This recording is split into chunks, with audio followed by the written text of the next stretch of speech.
Okay, so this is my TV, and turns off, turns on, nothing's on the screen. I've done this before. What the problem is the chip. We have to get it really hot. So the power supply is turning on, but there's nothing on the screen.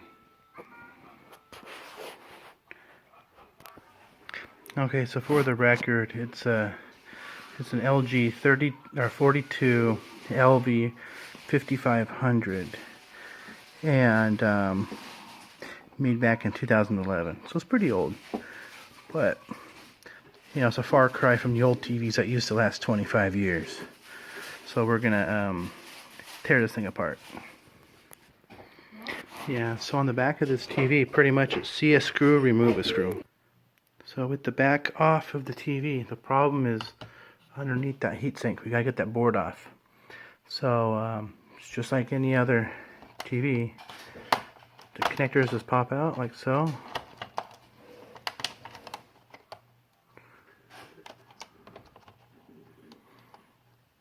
And once you get all these off,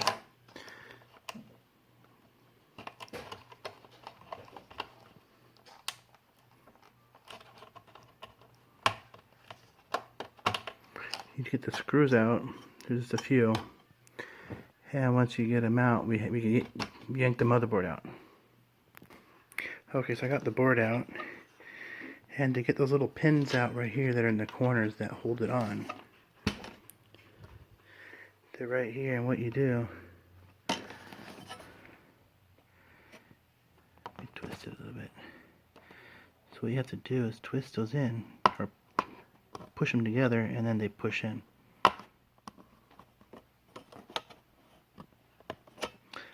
So, and then once you do that to all four, it pushes through the circuit board, then you're able to remove the heatsink. Okay, so I popped them all off, and now the heatsink just removes, and a thermal pad thing is there that transfers the heat. And the problem is that this chip right here, the solder points on it, underneath it, go bad. And we don't have access to those. So there's two methods of fixing it, you know, Hillbilly style. And one of them is putting like a 100-watt chip, or 100-watt light bulb right above it for about 10 minutes, and that heats it up enough that it the solder underneath the chip remelts and then it reconnects. The other method is to put it in the oven. You know, I think it's at like 400 degrees for like 10 minutes also, and that does it. But we don't have time for that, so we're going to bring out the old light bulb and do it that way. And there's a lot of people that show the actual reason why these things, why the solder goes bad on these, and I think it's part of it is an inadequate heatsink, because it's, you know, something that I think you'd put on a Pentium 90. And so on this, I may add a fan to it and borrow 12 volts from up here, and put a small fan on there to keep that chip cool. And the other thing is, people say that sometimes the memory, the same thing happens with the memory, and it's just because of these are BGA style solder. So the solder is underneath the chip rather than on the sides. So there's no room for flexibility, and if there's not a true or correct enough bond when it's installed at the factory, it could have an issue, or the grade of solder or whatever, or from the stresses of heating and cooling, etc., etc. So BGA has been issues, and because the TVs of the past use this style solder, and they last 25 years. The new ones have this, and I have to take this TV down every few months. So what we're going to do is like a jerry rig reflow machine. Instead of having a several hundred dollar machine to reflow that solder, the most primitive way I can find is using an old light bulb. And 100 watt, don't use an LED, it won't work. The compact fluorescent lights don't work. You got to use a genuine traditional filament bulb. And there's no real way, no correct way to jerry-rig it, because it's like, which way do you choose? Bubble gum, zip tie, tape? The correct way to fix it is to remove that chip and replace the solder balls underneath it and then reinstall it. But I don't have the machine, I don't have the solder balls or anything, so we're gonna use bubble gum and tape to fix it. So what I do, I put foil over the light bulb, and then I put the light bulb on top of here with some type of heat shield. What I've used before is cardboard wrapped in aluminum foil, so the heat only goes where it's supposed to, but then the cardboard likes to make a smelly burning smell for some reason. So so what we're going to do instead is improve on this design, use just foil, a big sheet of foil, without the cardboard, and see if that works. And so let's see if I can do this for $2 for a bulb, piece of an extension cord, you know.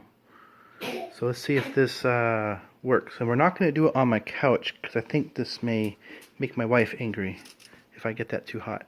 So I'm going to do this on something else other than the couch. There we go. So here's my improvised reflow system. If someone will donate me a $600 machine, I'll show how to do this the right way. But right now, this is how you do it the wrong way. The blinding light. So I started the timer for 10 minutes. That's what it looks like they're roasting. So I'm gonna hold it here for 10 minutes. Actually, just kidding. I'll resume when it's done. It's got a couple minutes left. It's nice and roasting hot. Just a reminder that this is gonna be incredibly hot when you take it off, and I would recommend not touching it, because the solder is going to be molten and you don't want anything to move, or you'll have a bad day. So I recommend hooking up the cord, like my outlet is on that silly switch. So I can just turn off the switch and that'll turn that off. Then you let it cool naturally for about another 10 minutes or so. Then you can reinstall. Because you don't want to move anything until after the solder rehardens, and you don't want to move it at all. So just a quick reminder. Oh, I'm going negative time, so my thing is over. So I need to switch this off here. There we go. Now she's out. Now I let it sit for another 10 minutes. Feels like you're done, but you're only halfway there. So it's all done and ready for assembly. And so with the heatsink, what you'll do is line up the holes, and that cooling pad thing, you put it right back down, and then you get these little button dealy bopper thingies.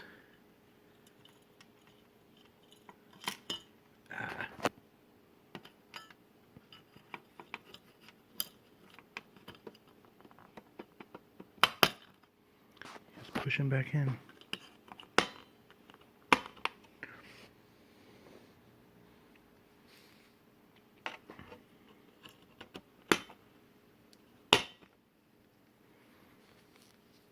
And these have a little tiny spring on them, and that spring is the only thing that gives it tension, which is not that much.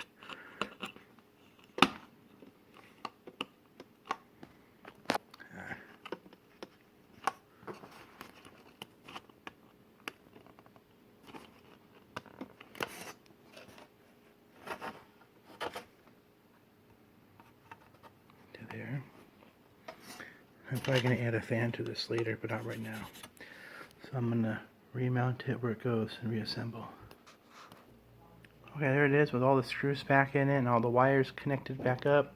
All I gotta do now is put the cover here back on and hang it back up on the wall real quick, and we can turn her on. And what I do is that here's the pile of screws. I have them in the same order in the same place as where they go on the back of the TV. So the one on the bottom right is that one right there, the bottom right one. So that's how I do it. That's the hillbilly way of keeping track of your screws so you don't screw up. Okay, so I'm gonna... Oh! My light's still on down there. Oh, wait. Let's unplug the light. Turn that on. There we go.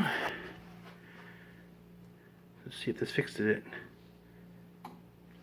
It clicked. Yay! My TV's happy once again. Yes! That's how you fix a broken, now I just gotta plug my HDMI cords, and that means I gotta take the TV down again. So, yeah, that's how you fix these old LGs. So, it costs you nothing but a light bulb. Make sure you get one of those incandescent, filament style, rather than the, you have to get the ones that get hot.